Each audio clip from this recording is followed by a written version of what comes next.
السلام علیکم dear listeners. جی جناب، کیسے ہیں آپ سب؟ امید ہے آپ سب خیریت سے ہوں گے اور الحمدللہ میں بھی خیریت سے ہوں. اور جی، ناول کی نیکسٹ ایپیسوڈ لے کر حاضر ہوں. ناول کا نام ہے اسیر زیست، مصنفہ ہیں حیات. قسط نمبر 12. یہ دن اس کی زندگی کے بدترین دن تھے. وہ شدید ڈپریشن کا شکار تھا. یوسف کمال سے بحث ہونے کے بعد وہ اپنا گھر چھوڑ کر اپنی کمپنی کی جانب سے ملے گھر میں رہ رہا تھا. وہ سارا دن آفس میں گزارتا اور شام کو گھر آ کر اپنے کمرے میں پڑا اسموکنگ اور ڈرنک کرتا رہتا تھا. اسے ایک موہوم سی امید تھی کہ شاید اس کا باپ اپنی غلطی پہ شرمندہ ہو کر اس سے معافی مانگ لے یا اسے گھر واپس آنے کے لیے کہے. مگر ان تمام دنوں میں یوسف کمال نے ایک بار بھی اس سے بات کر کے واپس بلانے کی کوشش نہیں کی تھی. اپنے باپ کی طرف سے خود کو یکسر فراموش کر دیے جانے کا سوچ کر اس کی تکلیف کا احساس مزید شدت اختیار کر جاتا تھا. آج اس نے طبیعت خراب ہونے کی وجہ سے آفس سے چھٹی کی تھی اور وہ صبح سے گھر پڑا رہ کر بور ہو چکا تھا. شام کو وہ بوریت بھگانے کے لیے مووی لگا کر بیٹھ گیا. اسے مووی دیکھتے کچھ ہی دیر ہوئی تھی کہ ڈور بیل بجنے لگی. وہ جھنجھلاتے ہوئے اٹھا اور مووی پاز کرتے ہوئے دروازہ کھولنے چلا گیا. مگر دروازے پر موجود شخص کو دیکھ کر وہ چونکے بنا نہ رہ سکا. تم یہاں کیا کر رہے ہو؟ اندر آنے کے لیے نہیں کہو گے؟ شجاع میر اس کی حالت دیکھ کر محظوظ ہوا. احوال کے ساتھ رہ کر اسے بھی لوگوں کو چونکانا اچھا لگنے لگا تھا. ہاں آ جاؤ. وہ گیٹ کھولتا ایک طرف ہو گیا. وہ اس کے گھر کا بغور جائزہ لیتے ہوئے اس کے پیچھے اندر چلا گیا. بیٹھو. اس نے حال کمرے میں پڑے صوفے کی جانب اشارہ کرتے ہوئے زجاع سے کہا. وہ صوفے پر بیٹھ گیا اور اس سامنے لگی LED کی سکرین کو دیکھنے لگا. کہو کیسے آنا ہوا؟ شہروز نے اس کے برابر بیٹھتے ہوئے ریموٹ سے LED کی سکرین کو آف کر دیا. تمہیں اپنے نکاح میں شرکت کی دعوت دینے آیا ہوں. زجاع اس کی جانب مڑتے ہوئے ذرا ترچھا ہو کر بیٹھ گیا. شادی کر رہے ہو تم؟ کب ہے اور کس سے؟ وہ بھی چونکتا ہوا اس کی جانب مڑ گیا. احوار سے. 2 گھنٹے بعد نکاح ہے. اس نے زیر لب مسکراتے ہوئے اسے اگلا جھٹکا دیا. کیا؟ وہ بری طرح چونک گیا. تم اس جیمز بانڈ کی فیمیل ورژن سے شادی کر رہے ہو؟ وہی ملی تھی تمہیں؟ شہروز کو بے ساختہ اپنے سر پر پڑا ڈنڈا یاد آ گیا. ہاں. وہ کندھے اچکاتے ہوئے مسکرایا. تم آ رہے ہو پھر؟ دیکھو ہماری تمام تر دشمنی ایک طرف مگر ہم کسی زمانے میں دوست بھی رہ چکے ہیں. مجھے اچھا لگے گا اگر تم میری خوشی میں شامل ہوگے. زجاع دوستانہ انداز میں کہنے لگا. مبارک ہو تمہیں یار، مگر میں اب وہاں کبھی نہیں آؤں گا. وہ افسوس سے نفی میں سر ہلاتے ہوئے بولا. تم بھی وہی کر رہے ہو جو 5 سال پہلے میں نے کیا تھا، مگر سچ سے بھاگ کر کوئی فائدہ نہیں ہوگا. شہروز تمہیں ایک نہ ایک دن اس کا سامنا کرنا ہی پڑے گا. وہ حیرت سے اسے دیکھنے لگا. تم سچ جانتے ہو؟ ہاں. وہ کندھے اچکاتے ہوئے بولا. احوار نے مجھے بتایا تھا. اوہ، تو اس نے تمہیں بتا دیا؟ دھیرے دھیرے سب کو پتہ چل جائے گا. وہ سر جھکائے افسردگی سے بولا. ہم یہ بات کسی کو نہیں بتائیں گے شہروز. وہ تو شاید مجھے بھی کبھی نہ بتاتی، مگر وہ یوسف کمال کو سزا دلوانے کے لیے بہت پر امید تھی. میں نے اس سے وجہ پوچھی تبھی اس نے نام تمہارا لیا اور مجھے بتایا کہ کیوں تم اس کے خلاف ہمارا ساتھ دو گے. وہ سر اٹھا کر زجاع کو دیکھنے لگا. تم لوگ میرا سچ کیوں چھپاؤ گے؟ کیونکہ میں جانتا ہوں کہ تمہارے لیے اس سچ کے ساتھ ہماری سوسائٹی میں جینا کتنا مشکل ہوگا. لوگوں کی نظروں اور ان کی باتوں کا سامنا کرنا کتنا مشکل ہوگا. میں اس تکلیف سے گزر چکا ہوں، اس لیے تمہاری حالت سمجھ سکتا ہوں. وہ آہستگی سے بولتا گیا. مگر میں نے تو ایسا نہیں کیا تھا زجاع. میں نے اور ڈیڈی نے تمہیں بدنام کرنے میں، زندگی کو تم پر تنگ کرنے میں کوئی کسر نہیں چھوڑی تھی. تمہیں تو میرا سچ سب کو بتا کر اپنا بدلہ پورا کرنا چاہیے. وہ افسردگی سے بولتا گیا. کم آن شہروز، ہم تب بچے تھے. شاید میں بھی تمہاری جگہ ہوتا تو ویسا ہی کرتا، مگر اب حالات وہ نہیں رہے. میں ہرگز یہ نہیں چاہوں گا کہ تم بھی اس تکلیف سے گزرو جس سے میں گزر چکا ہوں. وہ اس کا کندھا تھپکتے ہوئے بولا. I am sorry. میں کب سے تم سے معافی مانگنا چاہتا تھا مگر مجھے موقع نہیں مل سکا. میں تم سے اپنی اس حرکت پر دل سے شرمندہ ہوں. وہ ندامت بھرے لہجے میں بولا. مجھے تمہاری سوری کی ضرورت نہیں ہے شہروز. یوسف کمال سے ہماری مفاہمت ہو گئی ہے، مگر میں جانتا ہوں وہ اپنی بات پر قائم نہیں رہے گا. بہت جلد وہ ہمیں نقصان پہنچانے کی کوشش کرے گا. اگر تم نے ہمارا ساتھ نہیں دیا تو ہم اسے سزا نہیں دلوا سکیں گے. مگر میں کیا کر سکتا ہوں زجاع؟ وہ بہت طاقتور ہیں. تمہیں ان کے اثر و رسوخ کے بارے میں نہیں پتہ. وہ نفی میں سر ہلاتے ہوئے بولا. تم چاہو تو بہت کچھ کر سکتے ہو اور تمہیں زیادہ تو کچھ نہیں کرنا، بس اس کے پرسنل ڈیٹا تک رسائی حاصل کرنی ہوگی جو تمہارے علاوہ کوئی نہیں کر سکتا۔ مگر زجا، وہ میرے ڈیڈی ہیں، میں ان کے خلاف ایسا کیسے کر سکتا ہوں؟ ان کو پتہ چلا تو وہ مجھے زندہ نہیں چھوڑیں گے۔ ہاں ٹھیک کہتے ہو، وہ تمہارے ڈیڈی ہیں اور تمہارا اپنی جان کے بارے میں فکر مند ہونا بھی صحیح ہے، مگر تمہاری ماں سمیت وہ تمام بے گناہ عورتیں جو اس کی ہوس کا نشانہ بنیں، اس نے جتنی بھی زندگیاں تباہ کیں، ان کا کیا قصور تھا اور ان کا ذمہ دار کون ہے؟ وہ اس کی طرف دیکھتے ہوئے بولا، میں مانتا ہوں کہ انہوں نے بہت غلط کیا، مگر ان کو سزا دلوانا پولیس کا کام ہے، میرا یا تمہارا نہیں۔ ہم ان کے خلاف کچھ نہیں کر سکتے۔ وہ حتمی انداز میں بولا، وہ پولیس جس کو جب چاہے خرید کر یا ڈرا دھمکا کر اپنے لیے استعمال کر لیتا ہے۔ خیر تم کچھ مت کرو، مگر ایک بات یاد رکھنا، تمہاری یہ مجرمانہ خاموشی بہت جلد تمہارے ضمیر پر پچھتاوے کا بوجھ بن جائے گی، جس کا بوجھ لے کر تم جی نہیں سکو گے۔ رہا یوسف کمال، تو وہ ایک نہ ایک دن پکڑا ہی جائے گا، ہمارے ہاتھوں نہیں تو کسی اور کے ہاتھوں صحیح، مگر تب تم اپنے لیے سر اٹھا کے جینے کا آخری موقع کھو چکے ہوگے۔ وہ اپنی بات مکمل کرتے ہوئے اٹھ کھڑا ہوا اور شہروز کو خاموشی سے سر جھکائے بیٹھے دیکھا، پھر وہ بنا کچھ کہے وہاں سے چلا آیا۔ شہروز وہیں بیٹھا گہری سوچ میں کھو گیا۔ کیا واقعی اس کے لیے سر اٹھا کے جینے کا کوئی موقع موجود تھا؟ یوسف ولا میں شام اتر چکی تھی، وہ شام جو کچھ دور واقع میرز پیلس کی خوشیوں کو نگلنے والی تھی۔ یوسف کمال اپنے گھر کے لان میں ٹہلتا وہ اپنے فون کی کانٹیکٹ لسٹ میں سے نثار بزمی کا نمبر تلاش کر رہا تھا۔ وہ ایک بڑے میڈیا ہاؤس سے منسلک صحافی تھا، اس کا شمار ان صحافیوں میں ہوتا تھا جن پر یوسف کمال اکثر اپنی عنایات کرتا رہتا تھا تاکہ وہ ان کے ذریعے اپنے بارے میں میڈیا پر آنے والے حقائق کو اپنی مرضی سے توڑ مروڑ کر پیش کروا سکے۔ وہ اپنا اگلا لائحہ عمل تیار کر چکا تھا جس کے لیے اسے نثار بزمی کی ذرا سی مدد درکار تھی۔ اس کو مکمل یقین تھا کہ وہ اس کی مدد لازمی کرے گا۔ اس کو نمبر مل چکا تھا، مسکراتے ہوئے نمبر ڈائل کیا اور کال ریسیو کیے جانے کا انتظار کرنے لگا۔ دوسری بیل پر ہی اس کی کال ریسیو کر لی گئی۔ السلام علیکم یوسف کمال صاحب، بزمی کی مؤدبانہ آواز سنائی دی۔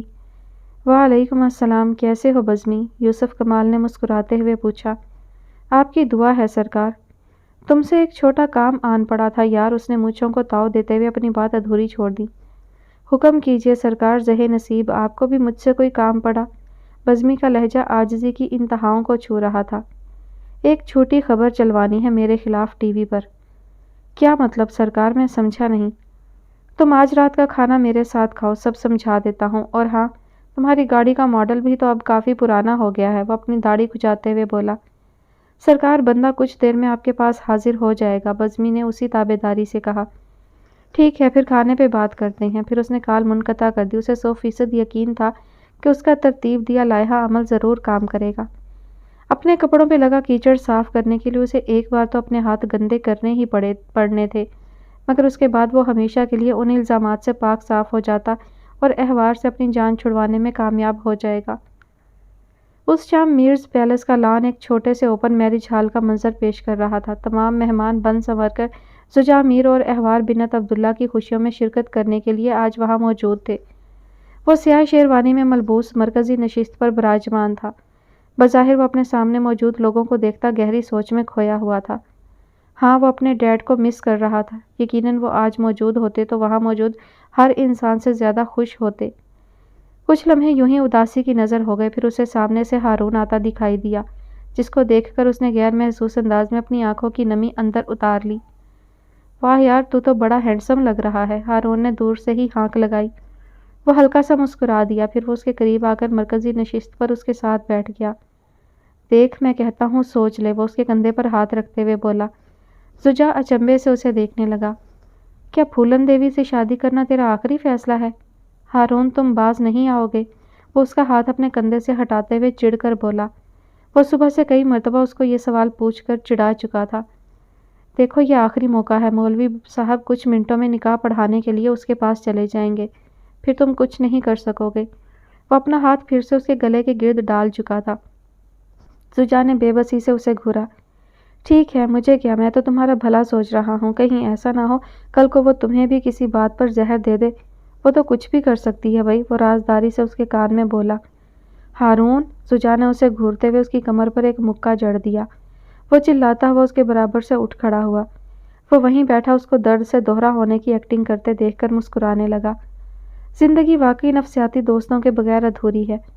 وہاں سے کچھ قدم دور موجود گیسٹ روم میں احوار بنت عبداللہ کو سجایا جا چکا تھا۔ سیاہ لباس میں سجی وہ منفرد سی دلہن ہلکے پھلکے سے نیچرل میک اپ میں بے حد خوبصورت لگ رہی تھی۔ کمرے میں موجود تمام خواتین اس کو ستائشی نگاہوں سے دیکھ رہی تھی۔ کچھ دیر بعد عبداللہ مولوی صاحب اور گواہوں کو لیے گیسٹ روم میں آ گیا۔ پھر وہ اس کے سامنے وہی جملے دہرانے لگے جو وہ پہلے بھی سن چکی تھی، مگر اب کی بار فرق اتنا سا پڑا تھا کہ زجا میر کا نام سن کر اس کا سارا خوف زائل ہو گیا اور اس کی جگہ تحفظ کے احساس نے لے لی۔ مولوی صاحب روایتی جملے دہرانے کے بعد اس کی رضامندی جاننے کے منتظر تھے۔ وہ کچھ پل کے لیے ٹرانس کی کیفیت میں آ گئی اور اپنے ارد گرد موجود لوگوں کو یکسر فراموش کر دیا۔ وہ دونوں پارک میں موجود تھے جب زجا نے اسے شادی کے لیے پوچھا تھا، اظہار محبت کیا تھا اور اس نے اس کی باتوں کو ہوا میں اڑا دیا تھا، کیونکہ وہ محبت کو اپنی زندگی کا حصہ نہیں بنانا چاہتی تھی اور اب اسے اپنی حماقت کا احساس ہوا تھا۔ مصیبتوں اور مشکلوں میں گھرے ہوئے اس نے خود سے ہی یہ فرض کر لیا تھا کہ محبت جیسے جذبے کے لیے اس کی زندگی میں کوئی جگہ نہیں ہے۔ مگر ہم کون ہوتے ہیں محبت کو اپنی زندگی میں شامل کرنے یا نہ کرنے کا فیصلہ کرنے والے؟ محبت تو خود ہمارا انتخاب کرتی ہے اور ہماری زندگی میں کتنے مسائل اور تلخیاں کیوں نہ موجود ہوں، محبت اپنی جگہ بنا ہی لیتی ہے، کیونکہ انسان ہر جذبے سے بیزار ہو کر تھک جاتا ہے، مگر اس کے دل میں محبت کے لیے گنجائش ہمیشہ باقی رہتی ہے۔ مولوی صاحب نے اپنے فکرے دہرائے تو اس کا ٹرانس ٹوٹا، پھر وہ زیر لب مسکرائی اور زجا کی کہی ہر بات پر ایمان لا کر اس کو اپنے نکاح میں قبول کر لیا۔ اب اس کی پہلے والی بے یقینی کی کیفیت یکسر ختم ہو چکی تھی اور ایک اطمینان کا احساس اس کے اندر اترتا چلا گیا۔ پھر زجا نے بھی بے ترتیب ہوتی دھڑکنوں کے ساتھ اس کو اپنے نکاح میں قبول کر لیا۔ ہر طرف سے مبارک سلامت کی بلند ہوتی صداؤں میں سیاہ جوڑے میں سجی ہوئی اس کی دلہن کو اس کے برابر لا کر بٹھا دیا گیا۔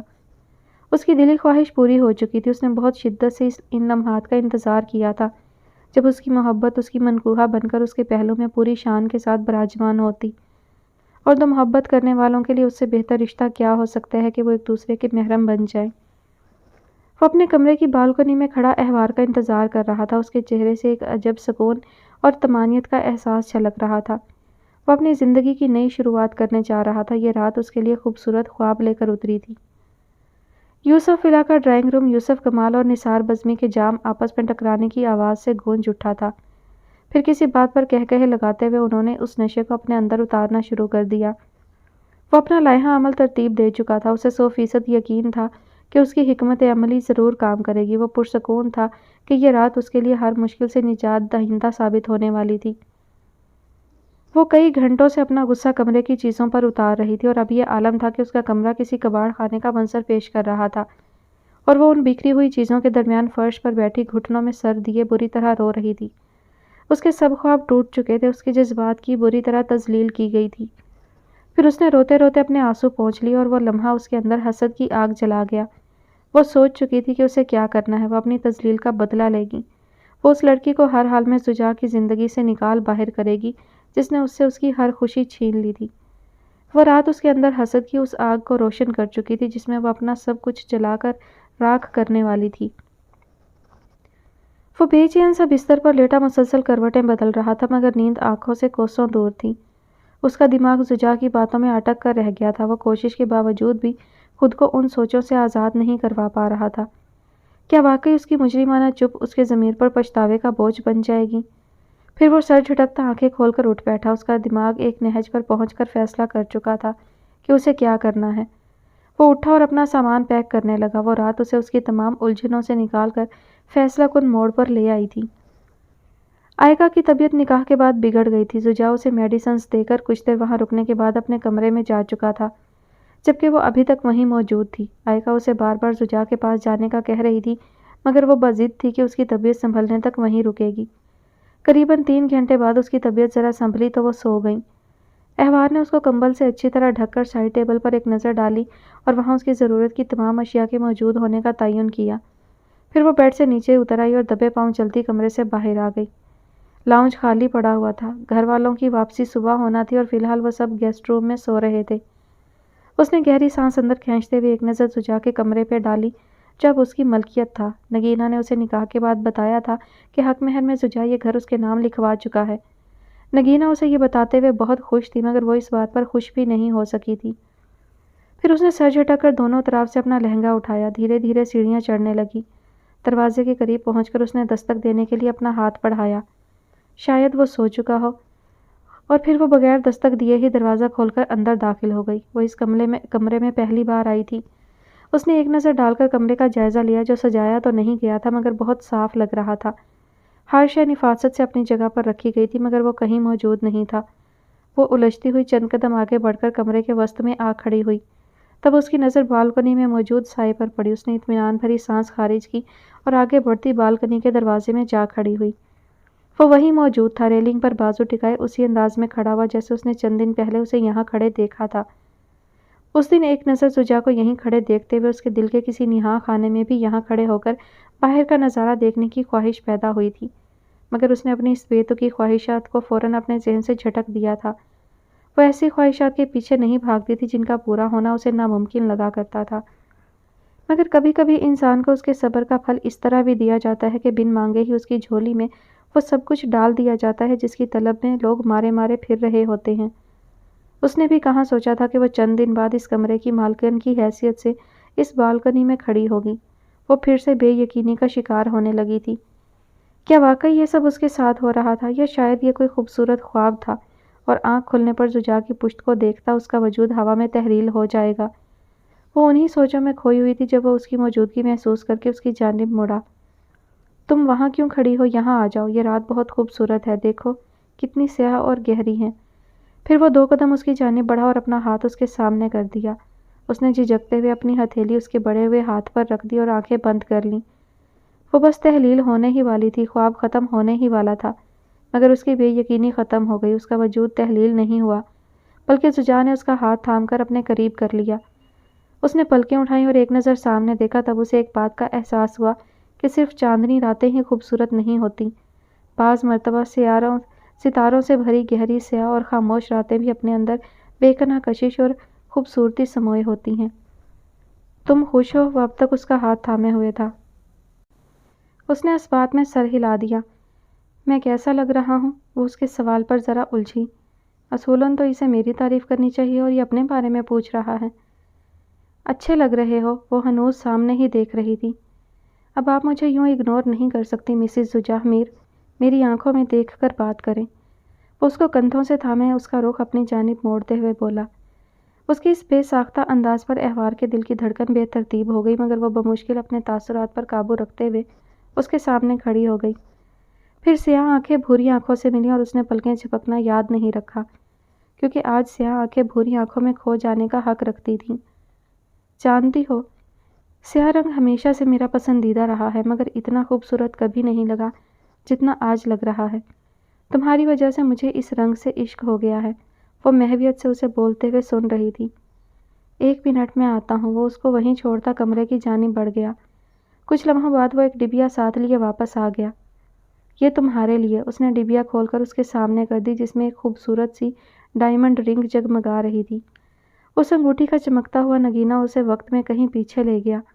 ایک وقت تھا جب اسے شدت سے خواہش ہوتی تھی کہ وہ رونمائی میں ملی انگوٹھی اپنی انگلی میں قید کر کے اس کے ساتھ کھیل سکتی، مگر وہ ایسا نہیں کر سکی، کیونکہ دینے والے نے صرف اسے زیور کا ایک ٹکڑا دیا تھا، اسے پہننے کا مان نہیں۔ کیا سوچ رہی ہو تم؟ اچھی نہیں لگی؟ وہ اس کو گمسم کھڑے دیکھ کر بولا۔ نہیں، بہت خوبصورت ہے۔ اس نے مسکراتے ہوئے اپنا ہاتھ آگے بڑھا دیا، جسے تھام کر اس کی درمیانی انگلی میں وہ انگوٹھی پہنا دی۔ اب خوبصورت لگ رہی ہے، اس نے مسکرا کر کہا۔ تم کچھ نہیں کہو گی؟ وہ اس کی نظروں میں دیکھتا پوچھنے لگا۔ ایک گہری سانس لے کر اس نے زجا کے ہاتھوں سے اپنے ہاتھ چھڑائے اور 2 قدم آگے بڑھ کر اپنا سر اس کے کندھے کے ساتھ ٹکا لیا، پھر اپنا دایاں ہاتھ اس کے دل کے قریب رکھ کر کھڑی ہو گئی۔ وہ اس کے بے ساختہ انداز پر مسکرا دیا۔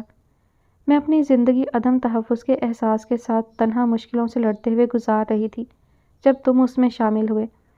تم وہ پہلے انسان ہو جس نے مجھ پر آئی مشکل کو اپنے سر لے کر مجھے تحفظ کا احساس دیا، میری ڈھال بنے۔ وہ آہستگی سے بولتی جا رہی تھی اور وہ بے ترتیب ہوتی دھڑکنوں کے ساتھ اسے محو ہو کر سن رہا تھا۔ اور تم جانتے ہو، ایک بے امان بے آسرا انسان کے لیے سب سے خوبصورت احساس کسی ایسے شخص کی پناہ میں آ جانا ہے جو اس کا سہارا بنے، اس کی مشکلات کو اپنا سمجھے۔ میرے لیے بھی یہ احساس محبت سے کہیں زیادہ اہم اور خوبصورت ہے۔ عورت ناز سے گوندھی گئی ہے اور مرد کو اس کا محافظ بنایا ہے، اور خوش نصیب ہوتی ہے وہ عورت جسے ایسا مرد ملتا ہے جو اس کی ڈھال بنتا ہے۔ وہ سانس لینے کو رکی اور سر اٹھا کر اسے دیکھا جو محویت سے آنکھیں بند کیے اسے سن رہا تھا۔ کچھ دیر اس کی آواز نہ آنے پر اس نے بھی آنکھیں کھول لی اور بھوری آنکھوں نے ایک بار پھر خود کو سیاہ آنکھوں کے محاصرے میں پایا۔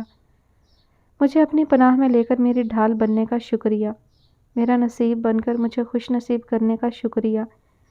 وہ کچھ دیر تک یوں ہی اسے دیکھتا رہا، پھر اپنی باہوں کے حصار میں لے لیا۔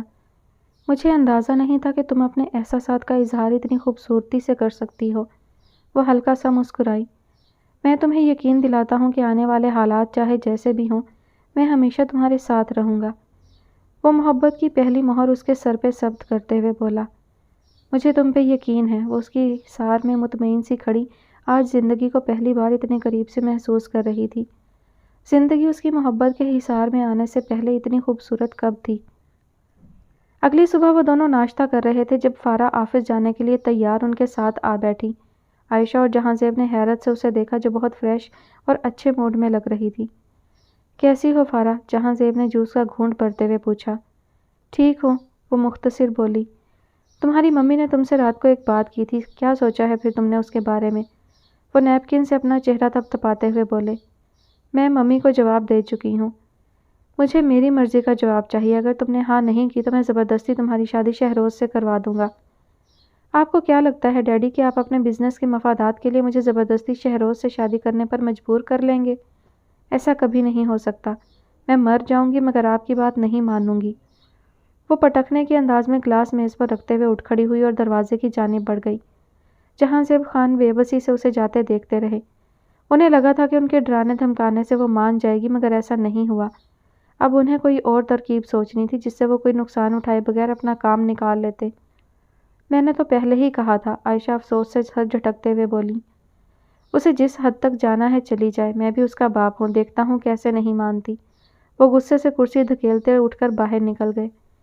عائشہ بے بسی سے سر پکڑ کر رہ گئی۔ وہ ان باپ بیٹی کا جھگڑا دیکھنے کے سوا کچھ نہیں کر سکتی تھی، کیونکہ وہ دونوں ہی ضدی اور ہٹ دھرم تھے اور اسے یقین تھا کہ ایک دوسرے کی ضد توڑنے کے چکر میں ضرور وہ کوئی بڑا نقصان کر لیں گے۔ نگینہ اپنے خانوادے کے ساتھ ڈائننگ ٹیبل پر موجود ناشتے کے ساتھ بھرپور انصاف کر رہی تھی جب وہ ہڑبڑاتی ہوئی اس کی طرف آئی۔ اماں، زجا اور آنٹی کہاں ہیں؟ اس نے نگینہ کو دیکھتے ہوئے پوچھا۔ صبح جب اس کی آنکھ کھلی تو زجا کمرے میں موجود نہیں تھا، پھر اس نے آئکا کا کمرہ دیکھا تو وہ بھی وہاں نہیں تھی۔ مجھے کیا پتا کہاں ہے؟ نگینہ اطمینان سے چائے کی چسکی بھرتے ہوئے بولی۔ باجی زجا بھائی اپنی امی کو ساتھ لے کر اسپتال گئے ہیں، مجھے کہہ کر گئے تھے کہ آپ اٹھیں تو آپ کو بتا دوں۔ حرم نے پراٹھے کا نوالا منہ میں رکھنے سے پہلے اسے بتایا۔ ٹھیک ہے، وہ ان پر ایک نظر ڈال کر واپس کمرے میں چلی گئی۔ وہ بیڈ کے کنارے پر ٹکی پریشانی سے اس کا نمبر ڈائل کر کے کال ریسیو کیے جانے کی منتظر تھی، مگر کال ریسیو نہیں کی گئی۔ میں اتنی بے خبر کیسے سوتی رہ گئی کہ وہ گیا اور مجھے پتہ بھی نہیں چلا۔ وہ فون بیڈ پر رکھتے ہوئے پریشانی سے کمرے میں ٹہلنے لگی۔ کچھ دیر بعد اس کا فون بجنے لگا۔ وہ تیزی سے فون کی طرف لپکی۔ کدھر ہو تم؟ آنٹی کیسی ہیں؟ مجھے ساتھ کیوں نہیں لے کر گئے؟ وہ بے چینی سے سوال پر سوال کرنے لگی۔ ریلیکس احوار، ممی ٹھیک ہیں، بس ریگولر چیک اپ کے لیے لے کر آیا ہوں، ابھی کیمو تھراپی کے لیے لے کر گئے ہیں۔ وہ اطمینان سے جواب دے رہا تھا۔ تم مجھے تو لے جاتے ساتھ، وہ ناراضگی سے بولی۔ تم اتنی پرسکون نیند سو رہی تھی کہ میرا جگانے کا دل ہی نہیں کیا، اس نے شرارت بھرے انداز میں کہا۔ ہاں، اور اب جب تک تم واپس نہیں آؤ گے میرا سکون اڑا رہے گا۔ وہ اپنی بے ساختہ اداؤں سے اتنا ہی پریشان تھی جتنا زجا کو ان پر پیار آتا تھا۔ مجھے اچھا لگتا ہے تمہیں یوں اپنے لیے بے قرار ہوتے دیکھنا، وہ معنی خیز انداز میں بولا۔ تمہارے لیے نہیں ہوں، آنٹی کی بات کر رہی تھی۔ وہ فوراً جھینپ کر بات بدل گئی۔ وہ بے ساختہ ہنس دیا۔ تم فریش ہو کر ناشتہ کرو، میں جلدی واپس آ جاؤں گا، ابھی مجھے ڈاکٹر نے بلوایا ہے، میں بعد میں بات کرتا ہوں، اوکے؟ اب اس کی آواز سے لگ رہا تھا کہ وہ عجلت میں ہے۔ ٹھیک ہے، اس نے اداسی سے کہا۔ رسمی جملوں کا تبادلہ ہوا اور کال کٹ گئی۔ وہ کچھ دیر پریشانی سے وہیں بیٹھی رہی۔ ایسی پریشانی میں ناشتہ کرنے کا کس کا دل کرے گا؟ وہ بے بسی سے سوچتی ہوئی نیچے آ گئی۔ اس کے گھر والے واپس جانے کے لیے تیار بیٹھے تھے۔ ان کے ساتھ الوداعی ملاقات کر کے انہیں رخصت کرنے کے بعد وہ لاؤنج میں آ بیٹھی۔ نگینہ اسے جاتے ہوئے بہت سی ضروری ہدایات دے کر گئی تھی جن کو اس نے ایک کان سے سن کر دوسرے سے نکال دیا تھا۔ اس وقت یوسف کمال سمیت ہر دوسری چیز اس کے ذہن سے محو ہو چکی تھی۔ وہ صرف آئکا کی طبیعت کو لے کر پریشان تھی۔ 1 گھنٹہ اسے وہیں بیٹھے گزر گیا۔ وہ اپنی انگلی میں موجود انگوٹھی کے ساتھ کھیل رہی تھی جب انٹرکام پر بیل ہوئی۔ اس نے ہاتھ بڑھا کر ریسیور اٹھایا۔ گیٹ کیپر نے اسے شہروز کمال کی آمد کی اطلاع دی۔ اسے ڈرائنگ روم میں بھیج دو، اس نے کہہ کر ریسیور رکھ دیا۔ زوجا نے اسے اپنی اور شہروز کی ملاقات کے متعلق کچھ نہیں بتایا تھا، اس لیے وہ اس کے یوں اچانک آنے پر الجھن کا شکار ہو گئی تھی۔ اس نے اپنی الجھن ختم کرنے کے لیے زوجا کو فون کیا مگر اس کی کال ریسیو نہیں کی گئی۔ وہ یقیناً مصروف ہوگا۔ چند منٹوں بعد وہ اٹھی اور خود کو زوجا کی لائی ہوئی سیاہ چادر میں لپیٹتے ہوئے ڈرائنگ روم کی جانب بڑھ گئی۔ السلام علیکم، اس نے ڈرائنگ روم میں داخل ہوتے ہوئے کہا۔ وہ اسے دیکھ کر چونک گیا۔ وہ اس کے ہاتھوں یرغمال بننا زندگی بھر نہیں بھول سکتا تھا۔ وعلیکم السلام، میں زوجا سے ملنے آیا ہوں۔ اسے دیکھ کر شہروز کے چہرے پر ناگواری کے تاثرات ابھر آئے۔ وہ آنٹی کو لے کر اسپتال گیا ہوا ہے، میں نے اسے فون کیا تھا مگر وہ کال نہیں اٹھا رہا۔ وہ ابھی تک دروازے کے قریب کھڑی تھی۔ ٹھیک ہے، وہ آیا تو اسے کہہ دینا کہ میں اس کی مدد کرنے کے لیے تیار ہوں، جتنا جلدی ہو سکے وہ مجھ سے کانٹیکٹ کرے۔ وہ سپاٹ لہجے میں کہتا اٹھ کھڑا ہوا۔ کیا واقعی؟ وہ تم سے ملا تھا؟ وہ بری طرح چونک گئی۔ ہاں بالکل، وہ اٹھا اور اس کے قریب سے گزرتا باہر نکل گیا۔ اس کے جانے کے بعد وہ لاؤنج میں آ گئی اور بے صبری سے زوجا کا انتظار کرنے لگی۔ وہ اس سے پوچھنا چاہتی تھی کہ اس نے آخر شہروز سے ایسا کیا کہا کہ اس کی کایا پلٹ گئی۔ اس نے اپنی کار احتیاطاً زوجا کے گھر سے دور پارک کی تھی۔ وہ احوار کا سامنا کر کے اتنا بدمزہ ہوا تھا کہ میرز پیلس سے باہر نکلنے پر گیٹ سے ذرا دور کھڑی فارا جہاں زیب کی گاڑی کو نوٹس ہی نہیں کر پایا اور مخالف سمت میں مڑ گیا، مگر فارا اسے نوٹس کر چکی تھی اور وہ اس کی یہاں موجودگی پر بہت حیران ہوئی۔ پھر وہ اپنی گاڑی سے نکلی اور میرز پیلس میں داخل ہو گئی۔ یہ در و دیوار اس کے لیے نئے نہیں تھے مگر آج وہ بہت عرصے بعد یہاں آئی تھی اور اجنبیت کا احساس اسے گھیرے ہوئے تھا۔ نیچے کا پورا پورشن خالی پڑا ہوا تھا۔ کیا گھر پہ کوئی نہیں تھا؟ پھر وہ کچھ سوچ کر سیڑھیوں کی جانب بڑھ گئی۔ زوجا کے کمرے کا دروازہ ہلکا سا کھلا ہوا تھا جسے اس نے ہاتھ بڑھا کر پورا کھول دیا اور آگے بڑھ گئی۔ کمرے کا منظر دیکھ کر وہ چونک گئی۔ احوار ڈریسنگ ٹیبل کے سامنے کھڑی اپنے بالوں میں برش کر رہی تھی۔ اسے آئینے میں اپنے پیچھے کھڑا دیکھ کر وہ بھی چونک کر اس کی طرف مڑ گئی۔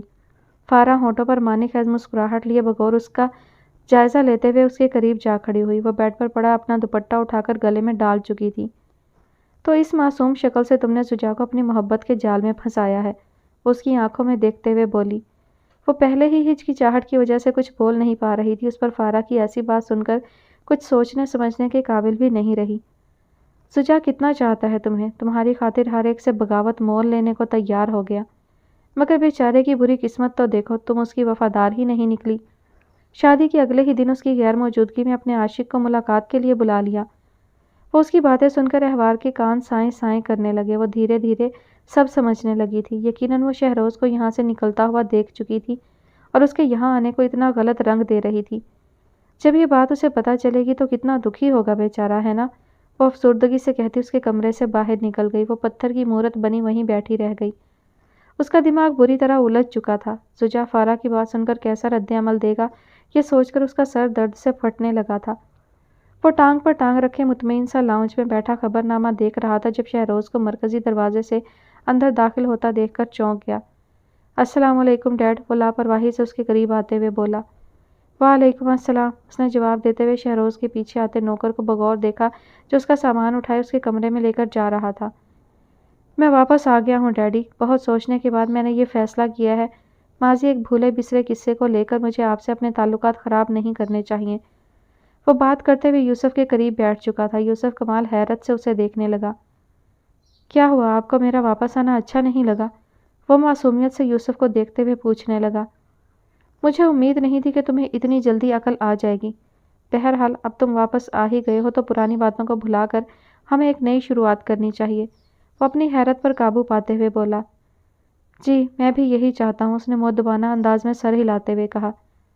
میں چاہتا ہوں تم ہمارے بزنس کو وقت دو، میں تو الیکشنز میں مصروف ہوں تو اسے دیکھنے کے لیے بھی کوئی ہونا چاہیے، یوسف کمال نے سرسری انداز میں کہا۔ جی ضرور ڈیڈ، آپ بے فکر رہیں، میں آپ کا بزنس سنبھال لوں گا۔ میں ذرا فریش ہو کر آپ سے ڈیٹیلز معلوم کرتا ہوں۔ وہ اٹھا اور اپنے کمرے کی جانب بڑھ گیا۔ یوسف کمال جانتا تھا کہ شہروز چند دن بعد زمانے کی ٹھوکریں کھا کر واپس اس کے پاس آ ہی جائے گا، اسی لیے وہ اس کو منانے یا واپس آنے کی کوشش نہیں کر رہا تھا، مگر وہ اتنی جلدی واپس آ جائے گا اسے اندازہ نہیں تھا۔ لیکن اس سے بات کرنے کے بعد یوسف کو تسلی ہو گئی تھی اور وہ کسی قسم کے شک و شبہ میں گرفتار نہیں ہوا۔ اس کے جانے کے بعد وہ اٹھ کر آفس کے لیے نکل گیا۔ شہروز نے آفس جوائن کرنے کی حامی بھر لی تھی اور وہ اس کے وہاں پہنچنے سے پہلے کچھ فائلز وہاں سے ہٹا دینا چاہتا تھا۔ وہ پچھلے آدھے گھنٹے سے زجا کا نمبر ڈائل کر رہی تھی مگر وہ اس کی کال ریسیو نہیں کر رہا تھا۔ تھک کر اس نے فون میز پر رکھا اور کرسی کی پشت کے ساتھ سر ٹکا کر آنکھیں بند کر لیں۔ 10 منٹ بعد زجا نے کال بیک کی تو اس نے فوراً اس کی کال اٹینڈ کی۔ ہیلو، وہ عام سے لہجے میں بولی۔ خیریت فارا، اتنی بار کال کی تم نے؟ زجا کی فکر مند آواز سنائی دی۔ ہاں خیریت ہی ہے، تم کہاں ہو؟ میری کال کیوں نہیں ریسیو کر رہے تھے؟ ممی کو لے کر اسپتال آیا ہوں، میں ڈاکٹر کے پاس تھا۔ اوہ کیسی ہیں وہ اب؟ وہ متفکر لہجے میں بولی۔ ٹھیک ہے، اس کی آواز پریشان لگ رہی تھی۔ میں کچھ دیر پہلے تمہارے گھر گئی تھی، سوچا تھا آنٹی سے ملوں گی مگر تم اور آنٹی تو ملے نہیں۔ ہاں احوار وہاں موجود تھی۔ جانتی ہو کس کے ساتھ؟ وہ لہجے کو پورا اصرار کرتے ہوئے بولی۔ کس کے ساتھ؟ وہ ذرا سا چونکا۔ شہروز کمال کے ساتھ۔ دونوں تنہائی میں کافی ہنس ہنس کر باتیں کر رہے تھے۔ لگتا ہے اس کی شہروز کے ساتھ بھی کافی اچھی انڈرسٹینڈنگ ہے۔ اپنے تئیں وہ زجا کے سر پہ بم گرا چکی تھی۔ اس کی چند چیزیں میرے پاس موجود تھیں، میں نے ہی اسے کہا تھا کہ وہ احوار سے جا کر لے لے کیونکہ میں یہاں مصروف تھا۔ زجا نے بغیر چونکے اسے عام سے لہجے میں جواب دیا۔ وہ اس کا جواب سن کر بری طرح بدمزہ ہوئی کیونکہ اس نے شدید رد عمل کی توقع کی تھی مگر وہ تو پرسکون انداز میں کوئی اور ہی داستان سنا رہا تھا۔ اچھا فارا، میں تم سے بعد میں بات کرتا ہوں، فی الحال میں ممی کو دیکھ لوں گا، اسے مسلسل خاموش پا کر بولا۔ ہاں اوکے، بعد میں بات کرتے ہیں، وہ بدقت مسکرا کر بولی۔ پھر کال بند ہونے کے بعد میز پر دونوں بازو ٹکائے درمیان میں اپنا چہرہ رکھ کر اپنے اگلے پلان کے بارے میں سوچنے لگی کیونکہ اس کی یہ ترکیب بری طرح فیل ہو چکی تھی۔ اس نے سوچا تھا کہ وہ اس بات کو بڑھا کر بتائے گی، ان دونوں کے تعلقات کو بآسانی خراب کر دے گی مگر زجا نے ایسا نہیں ہونے دیا۔ اب وہ کوئی اور راستہ ڈھونڈنا چاہتی تھی جس سے وہ اپنے مقصد کو پا لیتی۔ پچھلے 2 گھنٹے سے وہ پریشانی کے عالم میں اپنے کمرے میں موجود تھی۔ فارا کی باتوں نے اس کی سوچنے سمجھنے کی صلاحیت کو منجمد کر دیا تھا۔ اسے صرف ایک ڈر تھا کہ کہیں وہ زجا کا اعتماد نہ کھو دے۔ کچھ ساعتیں مزید گزری ہی تھیں کہ اسے گاڑی کا ہارن سنائی دیا۔ وہ تیزی سے اٹھ کر بالکنی میں گئی اور نیچے دیکھا، وہ واپس آ چکا تھا اور آئیکا کی ویل چیئر لیے اندر کی جانب بڑھ رہا تھا۔ اس کا دل تیزی سے دھڑکنے لگا۔ وہ واپس مڑی اور تیزی سے کمرے کے دروازے کی جانب بڑھی مگر پھر کچھ سوچ کر واپس بیٹھ کے کنارے پر ٹک گئی۔ اس میں زجا کا سامنا کرنے کی ہمت نہیں ہو رہی تھی۔ کچھ وقت یوں ہی اسے وہاں بیٹھے ہوئے گزر گئے جب وہ کمرے کا دروازہ کھول کر اندر داخل ہوا۔ احوار کی نظر اس کے پیروں سے ہوتی ہوئی چہرے تک گئی۔ اس نے بغور زجا کے تاثرات کو دیکھا، وہ بھی اسے ہی دیکھ رہا تھا۔ پھر وہ تیزی سے اٹھ کر اس کے قریب آ گئی۔ زجا، فارا نے تم سے جھوٹ بولا ہے، شہروز تو تم سے… میں جانتا ہوں احوار، اس نے احوار کی آنکھوں میں دیکھتے ہوئے اس کی بات کاٹ دی۔ تمہیں لگتا ہے کہ میں فارا کی باتوں میں آ جاؤں گا؟ وہ اب بیڈ پر آ کر بیٹھ چکا تھا۔ مجھے لگا کیونکہ وہ اس بات کو اتنا غلط رنگ دے کر گئی تھی کہ وہ اس کے قریب جا کھڑی ہوئی۔ ادھر آؤ، یہاں بیٹھو۔ زجا نے اسے بازو سے پکڑ کر بٹھا لیا۔ تمہیں لگتا ہے کہ کوئی بھی مجھے تمہارے بارے میں آ کر کچھ الٹا سیدھا کہے گا اور میں مان لوں گا؟ مجھے تم پر پورا بھروسہ ہے۔ میں جانتا ہوں کہ میری بیوی قتل تو کر سکتی ہے مگر وہ مجھ سے بے وفائی کرے، سوال ہی پیدا نہیں ہوتا۔ سنجیدگی سے بات کرتے ہوئے اس کا لہجہ شرارت سے بھر گیا۔ زجا، میں اتنے گھنٹوں سے پریشان تھی اور تمہیں مذاق سوجھ رہا ہے۔ وہ روٹھی نظروں سے اسے دیکھنے لگی۔ ویسے تو تم بہت بہادر بنتی ہو میری پھولن دیوی، مگر فارا کی فضولیات سے اتنا خوفزدہ ہو گئی کہ گھنٹوں پریشان رہی۔ یہ بات کچھ ہضم نہیں ہوئی۔ وہ اس کے اپنے قریب بٹھاتے ہوئے اس کی آنکھوں میں دیکھتے ہوئے بولا۔ وہ شہروز کے یہاں آنے کو غلط رنگ دے کر ہمارا تعلق خراب کرنا چاہتی تھی اور تم جانتے ہو کہ اعتماد ہی ہمارے رشتے کی بنیاد ہے۔ میں نہیں چاہتی کہ تمہارا مجھ پر سے بھروسہ اٹھے، بس اسی لیے میں پریشان ہو گئی تھی۔ وہ شہروز کے یہاں آنے کو غلط رنگ دے رہی تھی مگر ہم تو جانتے تھے نا کہ وہ یہاں کیوں آیا ہے۔ تم نے یوں ہی پریشان ہو کر خود کو ہلکان کیا۔ وہ اب اس کا ہاتھ تھامے ہوئے تھا۔ تم نے مجھے کب بتایا تھا کہ تم شہروز سے بات کر چکے ہو اور وہ یہاں آئے گا؟ میں نے تو اس کے آنے پر تمہیں کال بھی کی تھی مگر تم نے ریسیو نہیں کی۔ اس پر فارا کی باتیں سن کر میرا دماغ ہی بند ہو گیا۔ اب ایسے میں پریشان نہ ہوتی تو اور کیا کرتی؟ وہ اب تک خود کو اس کیفیت سے نکال نہیں پا رہی تھی۔ ذہن میں ہی نہیں رہا ورنہ بتا دیتا۔ اچھا اب تم اپنا موڈ ٹھیک کرو، شادی کے بعد پہلا دن ہے اور تمہارے چہرے کے تاثرات ایسے ہیں جیسے تم برسوں سے اپنے شوہر کے مظالم سہ رہی ہو۔ وہ اس کے چہرے کے بگڑے ہوئے زاویے دیکھ کر بولا۔ ٹھیک ہوں میں، اس نے مسکرانے کی ناکام کوشش کی۔ احوار، اس نے ٹھوڑی سے پکڑ کر اس کا چہرہ اپنے سامنے کیا۔ اب تم کب تک یوں اداس رہو گی؟ وہ اس کی آنکھوں میں جھانکتے ہوئے بولا۔ اداس نہیں ہوں، میں سوچ رہی تھی سزا تو مجھے ملنی ہی ہے، تو کیوں نہ ایک اور قتل فارا کا کر دوں، وہ سنجیدگی سے بولی۔ وہ اس کی بات سن کر بے ساختہ ہنس دیا۔ ٹھیک ہے کر دو، تم فارا کا کر دو، میں یوسف کمال کا، پھر دونوں ایک ساتھ سزا بھی بھگت لیں گے، کیونکہ اب میں تمہیں کچھ بھی اکیلے نہیں بھگتنے دوں گا، چاہے وہ تمہاری سزا ہی کیوں نہ ہو۔ اس کی بات سن کر احوار کے دل سے پریشانی کا سارا بوجھ اترنے لگا، وہ بے اختیار مسکرا دی۔ شکر ہے تم ہنسی تو صحیح، وہ اب پرسکون سا دکھائی دے رہا تھا۔ خیر یہ سب باتیں چھوڑو، تم مجھے یہ بتاؤ کہ شہروز کیا کہہ کر گیا ہے؟ وہ سنجیدگی سے پوچھنے لگا۔ دن کے 4 بجے وہ اپنے آفس میں موجود سامنے کچھ فائلز رکھے ان کی ورک گردانی میں مشغول تھا، تبھی اس کے فون پر رنگ ہوئی۔ اس نے اپنا چشمہ ٹیبل پر رکھتے ہوئے ایک مبہم سی مسکراہٹ کے ساتھ کال ریسیو کر لی۔ سرکار، آپ کی خبر 4:15 بجے ہمارے چینل پر بریکنگ نیوز بن کر چلے گی، اور ٹھیک 4:30 بجے میڈیا نمائندگان اس لڑکی کے سر پر ہوں گے۔ دوسری جانب سے بزمی کی مؤدبانہ آواز سنائی دی۔ بہت خوب نثار بزمی، جو بھی میرے خلاف آواز اٹھانے کی کوشش کرے گا، میں اس کو سر اٹھا کے جینے لائق نہیں چھوڑوں گا، موت سے بدتر ہو جائے گی اس کی زندگی۔ وہ عیارانہ مسکراہٹ کے ساتھ داڑھی کھجاتا کہنے لگا۔ یقیناً اس کا لائحہ عمل کام کرنے والا تھا۔ سجا شہروز سے ملاقات کے لیے جا چکا تھا اور وہ آئکا کے پاس آ گئی تھی۔ وہ اسپتال سے آنے کے بعد نیم بے ہوشی کی حالت میں تھی۔ کیمو تھراپی نے اس کی جلد اور سر کے بالوں پر برا اثر ڈالا تھا، اس کے جسم سے تمام بال جھڑ چکے تھے۔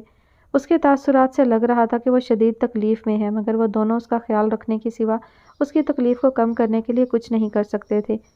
وہ بیڈ پر اس کے قریب بیٹھی اس کے ہوش میں آنے کا انتظار کر رہی تھی۔ بوریت بھگانے کے لیے اس نے LED پر نیوز چینل لگا رکھا تھا، جسے وہ میوٹ کیے صرف خبریں پڑھ رہی تھی۔ کچھ دیر بعد آئکا کو ہوش آ گیا۔ احوار، اس نے نحیف سی آواز میں اسے پکارا۔ وہ ریموٹ ایک طرف رکھتے ہوئے فوراً اس کی جانب متوجہ ہو گئی۔ آپ جاگ گئیں؟ آنٹی اب طبیعت کیسی ہے؟ احوار نے پیار سے اس کے سر پہ ہاتھ پھیرتے ہوئے پوچھا۔ ٹھیک ہوں، وہ بمشکل بات کر پا رہی تھی۔ پھر اس نے اپنا ہاتھ احوار کی جانب بڑھا کر اسے خود کو اٹھا کر بٹھانے کا اشارہ کیا۔ احوار نے آگے بڑھ کر اس کو کمر سے سہارا دیتے ہوئے بٹھا دیا۔ کچھ کھائیں گی آپ؟ نہیں، تھوڑا سا تو کھا لیں آنٹی، آپ صبح سے بھوکی ہیں، وہ متفکر لہجے میں بولی۔ احوار بیٹا، میرا بالکل دل نہیں چاہ رہا۔ سجا کہاں ہے؟ وہ ٹھہر ٹھہر کر بول رہی تھی۔ وہ کسی کام سے باہر۔ ساؤنڈ آن کرو۔ آئکا نے اس کی بات کاٹ کر سامنے دیوار میں لگی LED کی جانب اشارہ کیا۔ وہ چونک کر LED کی جانب دیکھنے لگی۔ اسکرین 2 حصوں میں منقسم تھی۔ ایک حصے میں اس کی تصویر آ رہی تھی اور ساتھ ہی نیوز اینکر چلا چلا کر کوئی خبر پڑھ رہی تھی۔ اس نے سکتے کے عالم میں نیچے چلتے ہیڈ لائنز کو دیکھا۔ ملک کی نامور سیاسی جماعت کے رہنما یوسف کمال پر احوار بنت عبداللہ نامی لڑکی کے سنگین الزامات۔ احوار کی جانب سے یوسف کمال پر عورتوں کی اسمگلنگ اور قتل جیسے جرائم میں ملوث ہونے کے الزامات لگائے گئے ہیں۔ اس نے مردہ ہاتھوں سے قریب پڑا ریموٹ اٹھا کر ساؤنڈ آن کیا۔ ناظرین، ہم آپ کو ایک بار پھر سے یہ بتاتے چلیں کہ ملک کی نامور سیاسی جماعت کے رکن یوسف کمال صاحب، جو کہ ہمیں اکثر حقوق نسواں کے لیے سرگرم عمل دکھائی دیتے ہیں، ان پر احوار نامی لڑکی نے سنگین الزامات لگائے ہیں۔ احوار بنت عبداللہ نامی لڑکی نے ہمارے نمائندے سے رابطہ کیا اور ان کا کہنا یہ تھا کہ آج شام وہ یوسف کمال کے خلاف تمام ثبوت میڈیا نمائندگان کو فراہم کریں گی، جس سے ان کا چہرہ بے نقاب ہو جائے گا۔ نیوز اینکر چلا چلا کر بریکنگ نیوز دے رہی تھی، جسے سن کر وہ منجمد ہو چکی تھی۔ ناظرین، ہم آپ کو یہ بھی بتاتے چلیں کہ یوسف کمال صاحب کمال چودھری کے صاحبزادے ہیں، جو موجودہ حکومت کی گزشتہ ادوار میں اہم وزارتوں پر فائز رہ چکے ہیں، اور یوسف کمال صاحب بھی آئندہ ماہ ہونے والے عام انتخابات میں قومی اسمبلی کی نشست کے لیے مضبوط امیدوار ہیں۔ آئیے ہم اپنے نمائندے سے بات کر کے مزید معلومات حاصل کرتے ہیں۔ یہ سب کیا ہے؟ آئکا نے اپنے دل پر ہاتھ رکھتے ہوئے کہا۔ آنٹی میں نے کچھ نہیں کیا، مجھے تو… وہ ابھی اپنی بات مکمل بھی نہیں کر پائی تھی کہ گارڈ بھاگتا ہوا کمرے تک آیا۔ بی بی جی، باہر میڈیا والے جمع ہونا شروع ہو گئے ہیں اور وہ آپ سے بات کرنا چاہتے ہیں، اس نے حواس باختگی سے احوار کو دیکھتے ہوئے کہا۔ او میرے خدایا! آئکا بیڈ کی ٹیک کے ساتھ ایک طرف ڈھہ گئی۔ یہ سب کیا ہو رہا ہے؟ احوار، جلدی زجا کو بلاؤ بیٹا، اس نے آہستگی سے کہہ کر آنکھیں بند کر لیں۔ آپ ان کو وہیں روک کر رکھیں، زجا کے آنے تک ان کو اندر نہ آنے دیجیے گا، میں اسے فون کرتی ہوں۔ اب اس کا دماغ کام کرنے لگا تھا۔ وہ تیزی سے اٹھ کر لینڈ لائن کی جانب بڑھی اور زجا کا نمبر ڈائل کرنے لگی۔ وہ دونوں ایک ریسٹورانٹ میں بیٹھے اپنا لائحہ عمل ترتیب دے چکے تھے۔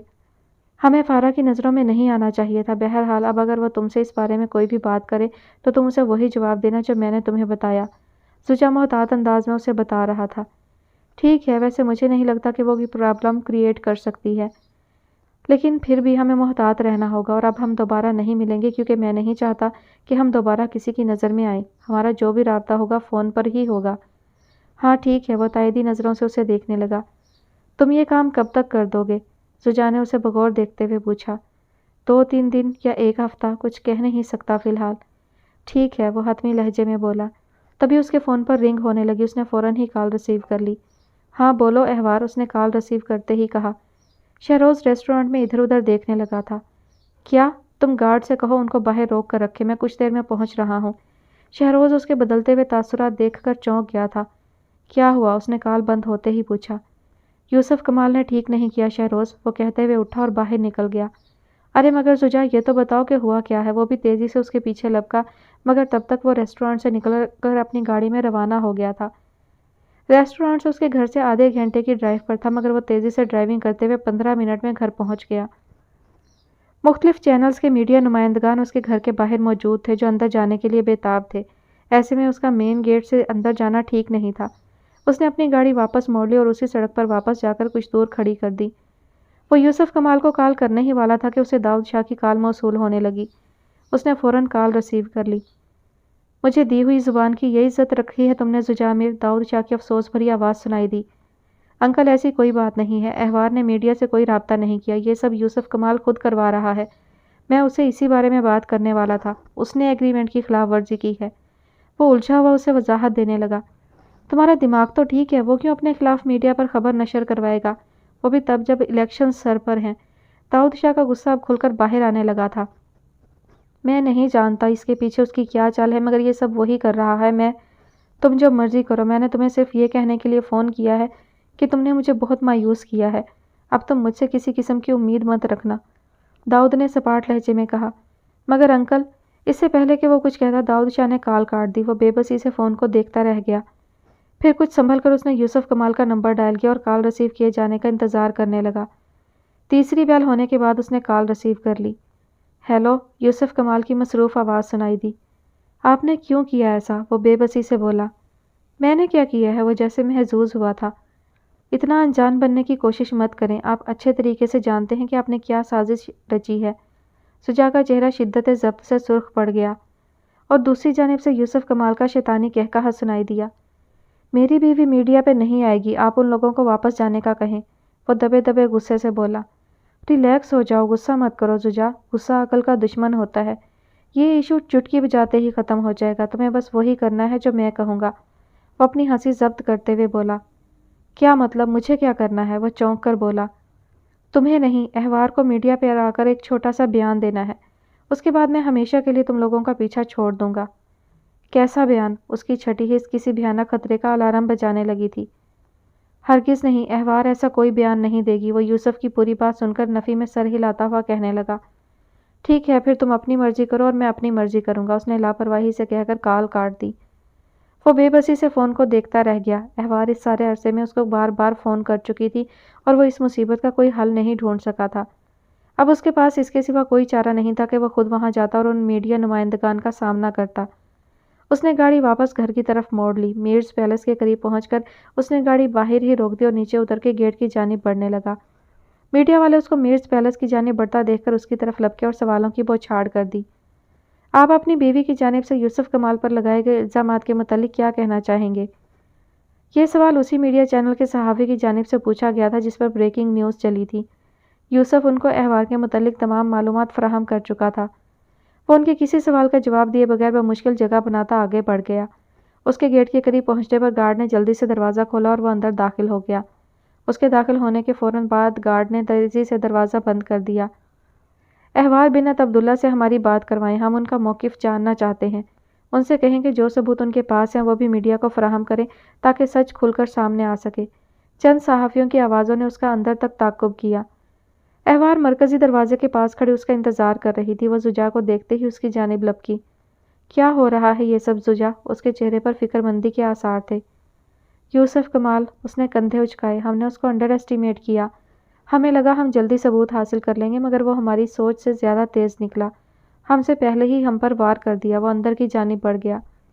اب کیا ہوگا؟ وہ بھی اس کے پیچھے ہی اندر کی طرف بڑھ گئی۔ وہ کچھ دیر میں میڈیا ٹاک کرے گا اور اس خبر کے متعلق اپنا موقف دے گا اور وہ چاہتا ہے کہ وہ بولتے بولتے رکا۔ کیا چاہتا ہے وہ؟ احوار نے بے چینی سے پوچھا۔ احوار وہ چاہتا ہے کہ اس کے موقف دینے کے بعد تم ایک بیان دو جس میں تم اس کے موقف کی تائید کر دو، پھر وہ ہمارا پیچھا چھوڑ دے گا۔ وہ صوفے پر بیٹھتے ہوئے بولا۔ کیا مطلب؟ میں کچھ سمجھی نہیں۔ وہ الجھتی ہوئی اس کے برابر بیٹھ گئی۔ ابھی سمجھ آ جائے گی۔ اس نے ریموٹ پکڑ کر لاؤنج میں لگی LED آن کر دی۔ وہ بھی اس کے ساتھ بیٹھی اسکرین کی طرف متوجہ ہو گئی۔ ناظرین، آئیے ہم آپ کو اپنے نمائندے کے پاس لیے چلتے ہیں جو یوسف کمال کے آفس میں ان کے ساتھ ان کا موقف جاننے کے لیے موجود ہے۔ نیوز اینکر بولی اور پھر اسکرین پر یوسف کمال کے آفس کا منظر دکھائی دینے لگا۔ وہ مرکزی نشست پر براجمان تھا اور اس کے سامنے میڈیا کا نمائندہ بیٹھا ہوا تھا۔ ناظرین، ہمارے ساتھ یوسف کمال موجود ہے جن پر آج ایک لڑکی کی جانب سے سنگین نوعیت کے الزامات لگائے گئے ہیں۔ آئیے ہم ان سے ان کا موقف جاننے کی کوشش کرتے ہیں۔ ان کا ان الزامات کے بارے میں کیا موقف ہے؟ وہ نمائندہ سنسنی خیز انداز میں بول رہا تھا۔ جی یوسف کمال صاحب، آپ اپنے اوپر لگائے گئے الزامات کے جواب میں کیا کہنا چاہیں گے؟ وہ اپنا مائک یوسف کمال کی جانب بڑھاتے ہوئے بولا۔ دیکھیے جی، میں اس لڑکی کی جانب سے لگائے گئے تمام الزامات کی تردید کرتا ہوں۔ وہ سراسر جھوٹ بول رہی ہے۔ یہ سب اس نے عام انتخابات کے قریب میری سیاسی ساکھ کو نقصان پہنچانے کے لیے کیا ہے۔ وہ مطمئن سے لہجے میں بول رہا تھا۔ مگر وہ آپ کو نقصان کیوں پہنچانا چاہے گی کمال صاحب؟ وہ میرے خلاف انتقامی کارروائی کر رہی ہے۔ کیسا انتقام؟ اس لڑکی سے آپ کا کیا تعلق ہے؟ وہ چونکتے ہوئے پوچھنے لگا۔ وہ اپنی پیشانی مسلتے ہوئے افسردہ لہجے میں بولنا شروع ہو گیا۔ اس بات کا تعلق میری نجی زندگی سے ہے۔ کبھی سوچا نہیں تھا کہ میڈیا پہ آ کر بتانا پڑے گا۔ میں تو جی دیکھیں حقوق نسواں کے تحفظ کے لیے کتنا کام کرتا ہوں، خواتین کی کتنی عزت کرتا ہوں، سب آپ کے سامنے ہی ہے۔ مگر اب میری عزت پر حرف آ گیا ہے۔ اس لڑکی نے مجھے مجبور کر دیا ہے کہ میں اس کی حقیقت سب کو بتا دوں۔ جی آپ کہیں، آپ کو اپنا دفاع کرنے کا پورا حق ہے۔ میں اس لڑکی کو 3 سال سے جانتا ہوں۔ یہ نوکری کی تلاش میں میرے گھر آئی تھی، مگر میری بیوی نے اسے نوکری پر رکھنے سے انکار کر دیا تھا۔ مگر یہ لڑکی جس کا نام احوار ہے میرے پیچھے ہی پڑ گئی۔ اس نے میرے ڈیرے کے چکر لگانا شروع کر دیے۔ آئے روز وہ میرے پاس اپنے مسائل بتانے کے لیے آئے لوگوں میں بیٹھی ہوتی تھی۔ شروع میں تو مجھے لگا کہ وہ کوئی بہت مجبور اور بے سہارا لڑکی ہے، اس لیے میں نے اس کی معقول مالی امداد کر دی۔ مگر پھر اس نے مجھے کہا کہ وہ مجھے پسند کرتی ہے اور مجھ سے شادی کرنا چاہتی ہے۔ وہ سانس لینے کو رکا۔ احوار کسی مجسمے کی طرح ساکت بیٹھی پھٹی پھٹی نظروں سے اسکرین کو دیکھ رہی تھی جس کے پار بیٹھا وہ کس قدر صفائی سے جھوٹ بول رہا تھا۔ میں نے اسے سمجھایا کہ ایسا نہیں ہو سکتا، میں پہلے سے شادی شدہ ہوں۔ میں نے تو صرف از راہ ہمدردی تمہاری مدد کی تھی۔ مگر وہ میری بات نہیں مانی اور مجھے دھمکی دی کہ میں نے اسے شادی نہیں کی تو وہ مجھ پر اپنے ساتھ ناجائز تعلقات رکھنے کا الزام لگا کر مجھے بدنام کر دے گی۔ اس چھوٹی سی لڑکی کے منہ سے یہ باتیں سن کر میں بہت پریشان ہو گیا۔ پھر میں نے اس کے بارے میں مکمل تحقیقات کروائیں تو مجھے پتہ چلا کہ اس کا تو کام ہی یہ تھا، کوٹھیوں اور بنگلوں میں کام ڈھونڈنے کے بہانے امیر آسامیاں تلاش کرنا، پھر اپنی خوبصورتی کے جال میں ان کو پھانس کر ان سے پیسے لوٹنا۔ پھر میں کئی ایسے لڑکوں سے ملا بھی جن سے یہ تعلقات رکھ چکی تھی جو اس کے ہاتھوں بے وقوف بن چکے تھے، اور وہ مجھے بھی اور مردوں کی طرح عیاش سمجھ کر میرے ساتھ بھی ایسا ہی کرنا چاہتی تھی۔ مگر میں اس سے فوراً محتاط ہو گیا اور اپنے آدمیوں سے کہا کہ آئندہ اس لڑکی کو ڈیرے میں نہ گھسنے دے۔ ایسی لڑکیوں کی اپنی تو کوئی عزت ہوتی نہیں اور یہ دوسروں کی عزت کو پامال کرنے میں بھی 1 منٹ نہیں لگاتی۔ میں تو اسے عام سی آوارہ لڑکی سمجھتا تھا اور اپنی طرف سے اسے پیچھا چھڑا چکا تھا، مگر وہ تو تربیت یافتہ مجرمہ نکلی۔ اس نے مجھ سے انتقام لینے کا ایک انوکھا طریقہ نکالا۔ ان دنوں میری بیوی پھسل کر گرنے کی وجہ سے دونوں ٹانگوں کی ہڈیاں فریکچر ہو گئی تھیں اور وہ چلنے پھرنے سے بالکل معذور ہو گئی تھی۔ میں اپنے آفس کے کام کے سلسلے میں شہر سے باہر گیا ہوا تھا۔ اس لڑکی نے سیکیورٹی کی موجودگی میں میرے ہی گھر سے میری بیوی کو اغوا کر لیا۔ وہ کیس بھی میڈیا پر رپورٹ ہوا تھا۔ 5 سال تک اس نے میری بیوی کو اغوا کر کے رکھا اور خود میرے ہی سیکٹر میں نوکری کرتی رہی تاکہ اس پہ کوئی شک بھی نہ کر سکے۔ بہت تلاش کرنے کے بعد بھی جب آئکا مجھے نہیں ملی تو میں نے ایک خیال کے تحت اس لڑکی کا پیچھا کروانا شروع کیا۔ تب کہیں جا کے مجھے اپنی بیوی کا سراغ ملا، مگر مجھے اس تک پہنچنے میں بہت دیر لگ گئی۔ اب وہ لاسٹ سٹیج بلڈ کینسر کی مریض ہے اور اس کا دماغی توازن بھی ٹھیک نہیں رہا۔ وہ اپنے بیٹے کے سوا کسی کو نہیں پہچانتی اور اسی کے ساتھ رہتی ہے۔ یوں اس لڑکی نے میری زندگی تباہ کر دی اور اب بھی اس کا انتقام پورا نہیں ہوا تو اس نے مجھ جیسے شریف النفس انسان پر ایسے گھناؤنے الزامات لگا دیے ہیں۔ اب وہ اپنی بات مکمل کرنے کے بعد آنسو پہنچنے کی اداکاری کر رہا تھا۔ یوسف صاحب، ہمیں یہ بتائیں کہ اگر آپ کو علم ہو گیا تھا کہ اس لڑکی نے ہی آپ کی بیوی کو اغوا کیا تھا تو آپ نے اس کے خلاف کوئی کارروائی کیوں نہیں کی؟ میڈیا نمائندے نے نیوز اینکر کی ہدایت پر اس سے سوال پوچھا۔ میں تو کرنا چاہتا تھا، مگر میری بیوی کا پہلا بیٹا اس لڑکی سے شادی کا خواہش مند تھا۔ میں نے اس کو بہت سمجھایا کہ وہ اچھی لڑکی نہیں ہے، مگر وہ بضد تھا کہ اسی سے شادی کرے گا، اس لیے میں نے اپنی بیوی اور بیٹے کی خاطر اس لڑکی کو معاف کر دیا۔ میں نے تو یہی سوچا کہ چلو میرا تو جو نقصان ہونا تھا ہو چکا، اب اگر میں اس لڑکی کو تھانے کچہریوں کے چکروں میں ڈالوں گا تو اس کا مستقبل خراب ہو جائے گا، اسی لیے میں نے اسے اس کی نئی زندگی کی شروعات کا موقع دیا، خود اس کی شادی بھی کروائی، مگر اس کے بعد بھی وہ میرا پیچھا کرنے سے باز نہیں آئی۔ اس نے مجھ سے رابطہ کر کے مجھے یہ کہا کہ اس نے زجاع سے شادی کی ہی اسی لیے تاکہ وہ پھر سے میرے قریب آ سکے، جس پر میں نے اس کو سختی سے ڈانٹ دیا اور اس کا نتیجہ ان الزامات کی صورت میں نکلا۔ وہ چہرے پر افسردگی طاری کرتے ہوئے بولتا جا رہا تھا، مگر وہ لڑکی تو آپ کے خلاف ثبوت میڈیا پر پیش کرنے والی ہے۔ ہاں ضرور کرے اگر اس کے پاس کوئی ثبوت ہیں تو، وہ ہلکا سا مسکرایا۔ میں سچا ہوں، مجھے کسی قسم کا کوئی ڈر خوف نہیں ہے، میں بھی بہت جلد اس کے خلاف تمام ثبوت میڈیا کو فراہم کر دوں گا اور اس بار اس کے خلاف قانونی کارروائی کو یقینی بناؤں گا۔ وہ اپنی بات مکمل کرتا ہوا کرسی سے اٹھ کھڑا ہوا۔ جی ناظرین، ہمارے ساتھ یوسف کمال صاحب موجود تھے جو اپنا موقف دے رہے تھے۔ اوور ٹو یو ثانیہ۔ نمائندے نے جیسے ہی اپنی بات مکمل کی تو اسکرین پر دوبارہ نیوز اینکر دکھائی دینے لگی۔ بہت شکریہ آپ کا سرفراز، آپ نے ہمیں اپ ڈیٹ کیا۔ ناظرین، آپ نے یوسف کمال کا موقف تو جان لیا، مگر ساتھ ساتھ ہم آپ کو یہ بھی بتاتے چلیں کہ احوار بنت عبداللہ کی جانب سے ابھی تک کوئی بیان سامنے نہیں آ سکا ہے۔ ہمارے میڈیا نمائندگان ان کے گھر کے باہر موجود ہیں، آئیے اب ہم آپ کو وہاں لیے چلتے ہیں اور ان سے جانتے کہ ابھی تک احوار کی جانب سے کوئی موقف کیوں سامنے نہیں آ سکا۔ زجا نے غصے سے LED آف کر دی۔ زجا بیٹا یہ سب کیا ہے؟ آئکا سٹینڈ کا سہارا لیے اپنے کمرے سے باہر آ گئی۔ ممی آپ باہر کیوں آئیں؟ زجا نے آگے بڑھ کر سہارا دیا اور صوفے پر بٹھا دیا۔ احوار، آئکا نے اس کے ہاتھ پر اپنا ہاتھ رکھا تو اسے محسوس ہوا کہ وہ بالکل ٹھنڈی پڑ رہی تھی۔